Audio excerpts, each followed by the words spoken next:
Heaven's California.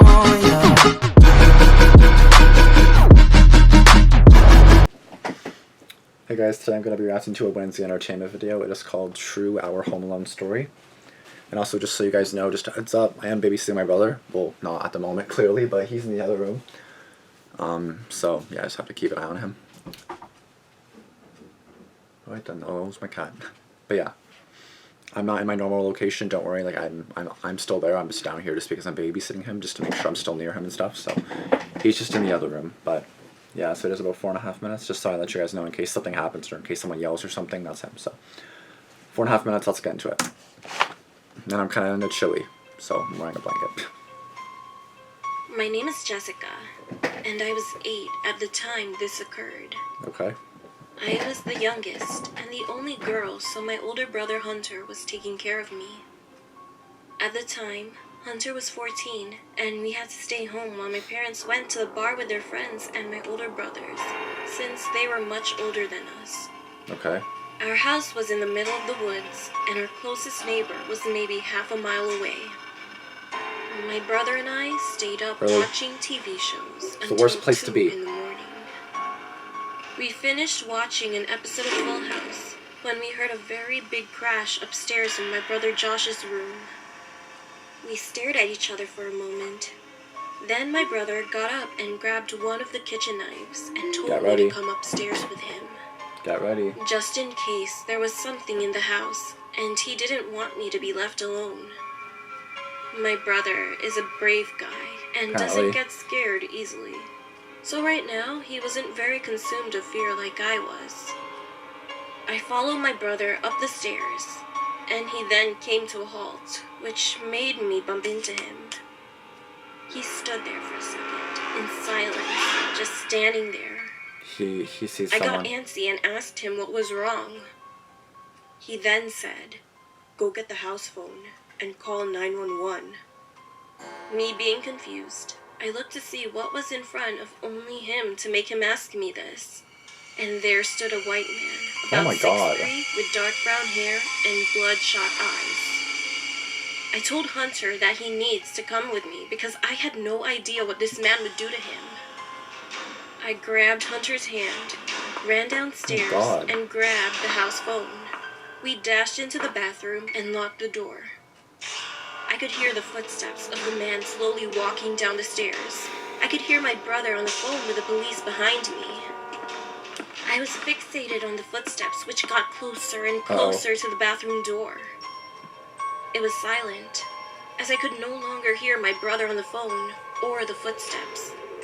No, he's still there. All that Don't be made me fooled. wake from fixation was the loud pounding of the bathroom door.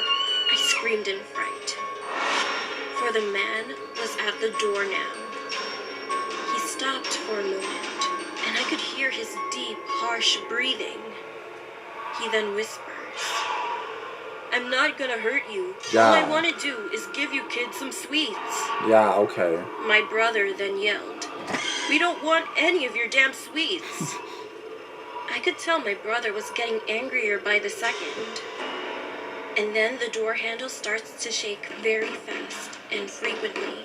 The police better get there. We back away from the door. I mean, there's a window, which was across the room from the door. My brother opened it just in case we would need to escape this way before the police got here. Yeah. The man punches through the door and starts to grab for the handle. Shit. We jumped out of the window and landed on our grass, and we sprinted to the woods. We found this big bush to hide behind. We crouched down and waited for something to happen. Shit, man. Few seconds later, we heard police sirens in the distance. We saw the man from the window run down the stairs and out of the front door. He ran into the woods and ran past us. Thank God he didn't notice us there. The police pulled into our driveway, and we saw a chance to run to them. We dashed to them and told the police he was in the woods. They searched for him, and once they came out, they found him. Had him in their clutches. Thank God. I've never been more relieved in my life. We stayed at the house with a police officer until my parents and older brothers arrived home. Oh 2 days God. later, the police had found our neighbors murdered, and that the man was on a killing spree, and we were about to be next. Oh my God. I am now 13 and still have nightmares of that time. Hunter moved out, and my parents moved to the city so we wouldn't live so far out. I don't know about you guys, I'm assuming it's the same thing, but I hate, like, whether these stories are real or fake, I know they all say true, but some probably aren't true, but whether they're true or not, I hate when the murderer gets away. So, like, when he ran away, I was like, fuck, he ran away. Because then I also feel like the cops are going to be like, oh, yeah, they just, you know, the kids don't know what they're doing, they just kind of think that's someone, you know, and then maybe they don't believe them. But like, when they actually catch them, it's like, yes, I love it. I love it when they catch them, I love it. Like, that's why when they, you know, when I saw you got caught, I was like, yes, thank God. But yeah, like, why the hell are you living in the middle of the woods? Like, living in the middle of nowhere is one thing. Living in the middle of the woods is even creepier. There's woods all around you. Like, at least for me, there's a house right there, a house right there, a house right here, a house right there. Like, there's houses everywhere. In the city, obviously, so. Like, I would not be able to live in the woods. That's so boring. It's like, you're so, like, secluded in, like, an area. It's just, no, I don't like that. That's creepy. But I'm glad they're okay. I'm glad they didn't get injured or anything from what I know. Like, jumping jumping out the window. I'm glad they didn't get hurt or anything. I talk too fast. I really gotta slow the hell down. But yeah, like, I could not imagine like jumping out of my window. Like, I'll probably go on the roof and then maybe try to jump off. But I'd be nervous to, like, break my leg or something. Like, I don't want to break my legs. I'm not freaking some dumb bitch. Like, what I would think I would do is I would go on the roof, hide around the corner, and then if he would come off, I would, like, push him off the roof or something. That's what I'm kind of thinking. Because, like, you can, like, walk on my roof, obviously, so I'm kind of thinking that I would hide somewhere, like, maybe hide behind that, like, because you know how a house kind of has, like, a little thingy that you can somewhat hide behind? If he would follow me out the window, then I would just hide, and then I would just, like, push him off. Bye, bitch. And I'll have my cell phone and call the police. You best bet I'm gonna do that. Anyway, that's just something that I would think I would do. I don't know if I actually do that or not, but... Well, if you're in danger, then you might as well push them off the roof. I mean, they're gonna escape that way, but... I mean, they'll be hurt, so... But, I mean, I don't know, but... That's just what I would think I would do, because I would not want to jump off and hurt myself just some freaking dumb bitch freaking breaking in the house. Like, if I had to, okay, but I don't want to. It's not my first choice.